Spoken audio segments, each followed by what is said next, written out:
네, 안녕하세요. 트레이더 돌펜트입니다. 오늘은 우리나라에 큰 일정이 있은 다음에 앞으로 행보가 어떻게 될지 전업투자자인 제 친구랑 간소하게 대화를 하는 방식으로 좀 찍어보려고 하는데요. 자, 오늘의 영상 가시죠.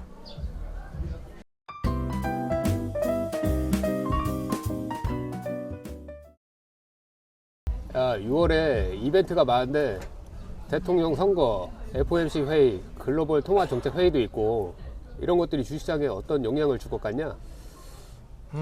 글쎄, 5월 말에 리밸런싱도 했고 선거가 끝나면 뭐 불확실성도 해소가 되고 투자 심리도 좋아질 가능성이 난 높다고 보거든. 특히 건설, 에너지, 친환경 같은 에너지가 관심을 받을 확률은 높다고 봐. 특히 또 FOMC에서 금리 동결 가능성이 높긴 하지만 그보다는 연준의 이후 메시지가 중요할 것으로 보여. 인플레이션에 대한 얘기나 금리 인하 시점에 대한 구체적 언급이 있다면 투자 심리를 더 개선할 수 있을 것 같기는 해. 야, 그럼 지금 조선주랑 원전이 많이 오른 상태인 것 같은데 어떻게 생각해? 글쎄, 이게 조선업은 또 이게 최근 글로벌 LNG 수요 확대와 친환경 선박 교체 수요가 본격화되면서 수주가 지속적으로 늘어가고 있더라고 보니까. 특히 대형 조선 3사 현대중공업, 삼성중공업, 하나오션 같은 경우는 모두 수주 잔고가 장난 아니더라. 그럼 주가에 모두 반영된 거 아니야? 이제 그게 관건이기는 해. 패권 대결로 미국과 중국 간의 상황을 생각을 해보면 미국이 앞으로도 중국에 수주를 줄 것 같지도 않고 조선과 방산업을 한국에 의존할 수밖에 없는 기대감도 있어서 이게 사람들이 되게 관심을 가지고 있는 것 같아, 나는. 그러면은 원전은 어때?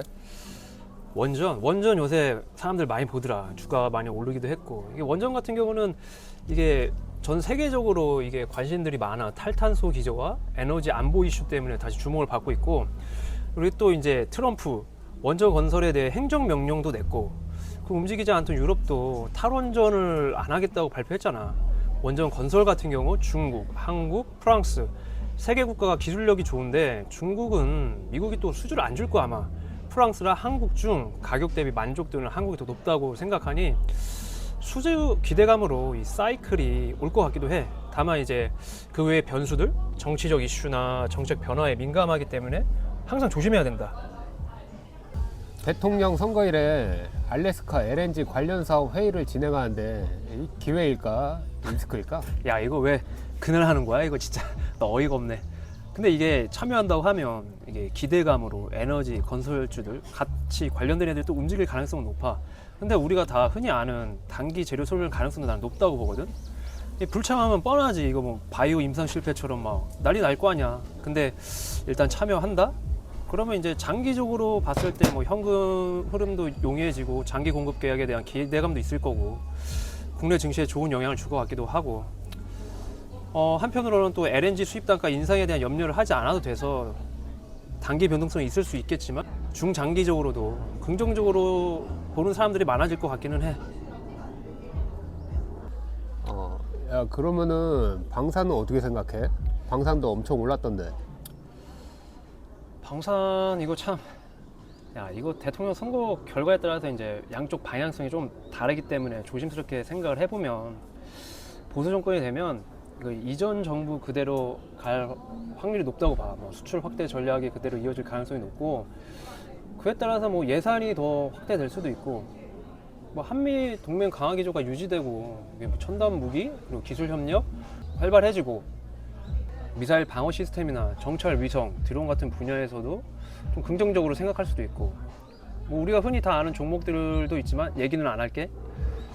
이제 반대로 이제 진보가 들어서면 대북 유화 정책, 평화 중심 외교를 추구하는 경향이 있어.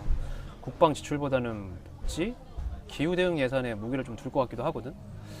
그래서 이제 내수 중심의 방산 기업이나 국내 비중이 높은 기업들은 단기적으로 수혜가 줄어들고 조정 흐름이 나올 수도 있어. 하지만 뭐 수출 중심의 방산 기업 같은 경우 글로벌 지정학적 리스크는 우리는 여전하기 때문에 이때 조정이 나온다면 비중을 늘리려고 노리는 사람들도 있을 것 같기도 해. 그래서 이제 우리가 정권의 변화보다는 글로벌 무기 수요 그리고 실적 기반이라는 중장기 사이클을 놓치지 않고 대응을 하는 것도 나는 좋은 전략인 것 같기도 해. 최근 주목은 많이 못 받고 있는데 전력기기 쪽 수급도 나쁘지 않아 보이던데. 그치, 이게 AI 발전에 따라 전환시대 변곡점으로도 보여. 이게 예전과 같이 단순 발전이 아니라 전기를 얼마나 안정적으로 잘 전달하느냐, 이게 중요한 관건으로 보이거든. 그래서 예전에 초전도체 때도 광풍이 장난 아니었잖아. 일단 내가 알고 있기로는 미국, 유럽, 한국 모두 이 송변전 설비가 1980년대쯤 설치가 된 걸로 알고 있는데, 이 노후 인프라 교체 수요가 있을 수도 있고, 신재생 에너지 확대에 따라 전력 공급이 불규칙해서 고급 변압기나 전력 조절 장치 수요가 늘어날 수도 있고, 전기차 인프라를 구축하기 위해서 고용량 변압기 같은 수요가 일어날 수 있을 것으로도 보여. 최근엔 미국이나 유럽처럼 전력 인프라 투자에 보조금까지 붙으니까 더 긍정적으로 볼 수도 있고, 다만 이게 원자재 가격에 따라서 매출 폭이 좀 들썩일 수도 있고, 예산 삭감 같은 이슈는 단기적으로 민감할 수도 있다고 봐. 영상이 도움이 되셨다면 구독과 좋아요, 댓글 알림 설정까지 부탁드리겠습니다.